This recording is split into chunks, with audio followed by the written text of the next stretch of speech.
नमस्कार। ज्योतिष में जब हम उपायों की बात करते हैं तो अक्सर लगता है कि ये कितने रहस्यमयी हैं, है ना? पर क्या हो अगर मैं कहूं कि उपाय बनाने के पीछे भी एक पूरा विज्ञान है, एक तय प्रक्रिया? जी हां, आज हम इसी प्रक्रिया की परतें खोलने वाले हैं और समझेंगे कि असल में ज्योतिषीय उपाय डिजाइन कैसे होते हैं। तो आज का हमारा सफर कुछ इस तरह रहेगा। सबसे पहले हम देखेंगे कि सिर्फ किसी की बातों से ग्रहों की समस्या कैसे पता चलती है। फिर बिना कुंडली के भी क्या उपाय हो सकते हैं वो जानेंगे।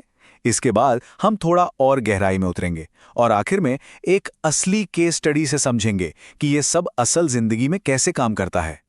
किसी भी ज्योतिषी समाधान को खोजने का पहला कदम पता क्या है? वो सितारों को देखना नहीं है, बल्कि ध्यान से सुनना है। जी बिल्कुल, क्योंकि अक्सर कोई अपनी परेशानी जिन शब्दों में बताता है ना, उन्हीं में समाधान का धागा भी छिपा होता है। तो सवाल ये उठता है कि क्या सच में सिर्फ एक साधारण सी बातचीत से किसी ग्रह से जुड़ी असली समस्या को पकड़ा जा सकता है? और ये देखिए, एक कितना दिलचस्प है कि कैसे हमारी रोजमर्रा की शिकायतें सीधे सीधे ग्रहों की एनर्जी से जुड़ी हो सकती हैं। ये डायग्नोसिस की मतलब निदान की पहली परत है और इसके लिए कुंडली देखने की भी जरूरत नहीं पड़ती है। जैसे कोई अगर कह रहा है कि प्रोफेशन में बहुत दिक्कत है, दबाव बहुत है, जोड़ों में दर्द रहता है, तो ये सीधा इशारा शनि की तरफ है। वैसी अगर बार बार झगड़े हो रहे हैं, कोई संपत्ति का विवाद है, तो मंगल का असर हो सकता है। और अगर मन में भ्रम है, हमेशा दुविधा बनी रहती है, तो समझ लीजिए कि राहु कहीं ना कहीं अपनी भूमिका निभा रहा है। तो ठीक है, समस्या का एक अंदाजा तो लग गया, पर अब सवाल यह है कि क्या बिना कुंडली देखे भी कोई उपाय हो सकता है? जवाब है हाँ, बिल्कुल हो सकता है। चलिए अब कुछ ऐसे ही सरल समाधानों पर नजर डालते हैं जो बहुत आसानी से किए जा सकते हैं। देखिए, ये एक बहुत ही सरल लेकिन पावरफुल सिस्टम है। ज्योतिष में भाव का मतलब होता है जीवन का कोई खास एरिया, जैसे सेहत, पैसा या परिवार। तो यहाँ तरीका यह है कि जीवन के जिस हिस्से में परेशानी आ रही है, हम सीधे उससे जुड़े ग्रह पर काम करते हैं। मिसाल के तौर पर अगर सेहत या नाम कमाने में यानी पहले भाव में दिक्कत है, तो सूर्य की ऊर्जा को ठीक करना होगा। और अगर पैसा या परिवार यानी दूसरे भाव को लेकर चिंता है, तो चंद्रमा से जुड़े उपाय करने होंगे। अच्छा, ये तो हो गए सरल उपाय। अब थोड़ा आगे बढ़ते हैं और ज्योतिष के उन हिस्सों को समझते हैं जो सबसे ज्यादा चुनौती भरे माने जाते हैं। मतलब कुंडली के कुछ खास भावों के लिए और भी सटीक समाधान क्या हो सकते हैं? ज्योतिष में ना 3 घर मतलब 3 भाव ऐसे हैं जिन्हें थोड़ी मुश्किल पैदा करने वाला माना जाता है। छठा, 8वां और 12वां। छठा भाव कर्ज और बीमारी का, 8वां अचानक आने वाले संकटों का और 12वां नुकसान या खर्चों का। ये परेशानियां तो लाते हैं, पर मजे की बात यह है कि हर ताले की एक चाबी होती है और इनके समाधान की भी एक खास चाबी है। तो छठा भाव जो कर्ज और बीमारी से जुड़ा है, इसका हल जानते हैं कहां छिपा है? प्रकृति में, पौधों में। लॉजिक यह है कि पौधे लगाना मतलब विकास, मतलब बाधाओं पर काबू पाना। तो यहां छठे भाव में जो भी ग्रह समस्या दे रहा हो, उसके हिसाब से खास पौधा लगाकर उसकी नेगेटिव एनर्जी को शांत किया जा सकता है। अब आते हैं 8वें भाव पर। यह भाव जुड़ा है अचानक आने वाले संकटों और बड़े बदलावों से। यहां पर उपाय लगाने से बदलकर देने पर आ जाता है, मतलब फलों का दान। इसकी सोच बहुत ही सीधी और सरल है। सोचिए, जब हम किसी बीमार या परेशान इंसान से मिलने जाते हैं तो क्या ले जाते हैं? फल, है ना? बस वही सिद्धांत यहां भी काम करता है।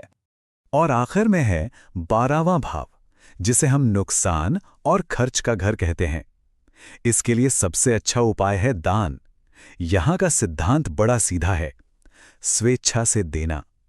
ऐसा माना जाता है कि अगर कोई खुद से दान नहीं करता, तो इस घर में बैठा ग्रह कहीं ना कहीं से खर्च करवा ही देता है। तो बेहतर है कि हम खुद ही उस ग्रह से जुड़ी चीज का दान करके उसकी एनर्जी को एक पॉजिटिव दिशा दे दें। तो चलिए अब इन सारे सिद्धांतों को एक असली केस स्टडी में लगाकर देखते हैं। इससे पता चलेगा कि कैसे एक बहुत ही सटीक और मल्टी लेयर्ड उपाय तैयार किया जाता है। तो मामला कुछ ऐसा था।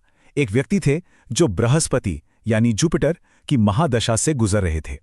अब ज्योतिष में बृहस्पति को तो धन और सफलता का कारक माना जाता है, पर यहां सब उल्टा हो रहा था। वो गंभीर कर्ज और मानसिक तनाव से जूझ रहे थे। तो सबसे बड़ा सवाल यही था कि एक अच्छा माना जाने वाला ग्रह इतने बुरे नतीजे क्यों दे रहा था। इस पहेली को सुलझाए बिना कोई भी उपाय काम नहीं कर सकता था। जब कुंडली का गहराई से विश्लेषण किया गया तो 3 बड़ी छिपी हुई वजहें सामने आई। पहली बात, बृहस्पति की नक्षत्र स्थिति एक बाधा का संकेत दे रही थी। दूसरी, वो ग्रह अपनी राशि के बिल्कुल आखिर में था, मतलब मृत अवस्था में था, उसमें फल देने की ताकत ही नहीं बची थी। और सबसे बड़ी बात, बृहस्पति का रिजल्ट देने वाला जो असली ग्रह था, उसका सब लॉर्ड मून यानी चंद्रमा, वो खुद केतु से पीड़ित था और छठे घर यानी कर्ज के घर से जुड़ा था। तो इसी डिटेल डायग्नोसिस के आधार पर एक 3 हिस्सों वाला उपाय बनाया गया। सबसे पहले बृहस्पति की नक्षत्र वाली बाधा को दूर करने के लिए नक्षत्र से जुड़ा उपाय किया गया। फिर उसकी कमजोरी को ठीक करने के लिए उसे भाव एक्टिवेशन के जरिए मजबूत किया गया। और आखिर में जो सबसे जरूरी था, उस पीड़ित चंद्रमा की समस्या को ठीक करने के लिए खास उपाय दिए गए। मतलब प्रॉब्लम को हर लेवल पर जाकर ठीक किया गया। और यही इस पूरी प्रक्रिया का सार है। उपाय ऐसा डिजाइन होना चाहिए जो एकदम सटीक जगह पर चोट करे, ताकि जैसे ही उसे लागू किया जाए काम होना शुरू हो जाए। ये कोई सामान्य सलाह नहीं, बल्कि एक टारगेटेड इलाज की तरह है। तो आज की सारी बातचीत का जो निचोड़ है वो इन 3 परतों में है। एक असरदार उपाय बनाने के लिए ये 3 लेवल जरूरी हैं। पहला, बातचीत से समस्या की जड़ को समझना। दूसरा, सरल भाव पर आधारित उपाय करना। और तीसरा, कुंडली का गहरा विश्लेषण करके एक बिल्कुल सटीक और टारगेटेड उपाय डिजाइन करना। और ये हमें एक आखिरी सवाल पर लाकर छोड़ता है। जब ज्योतिष को सिर्फ राशिफल से आगे बढ़कर एक स्ट्रक्चर्ड साइंस की तरह देखा जाए, तो ये जिंदगी के उलझी हुई गुत्थियों के कितने गहरे और असली जवाब दे सकता है ना?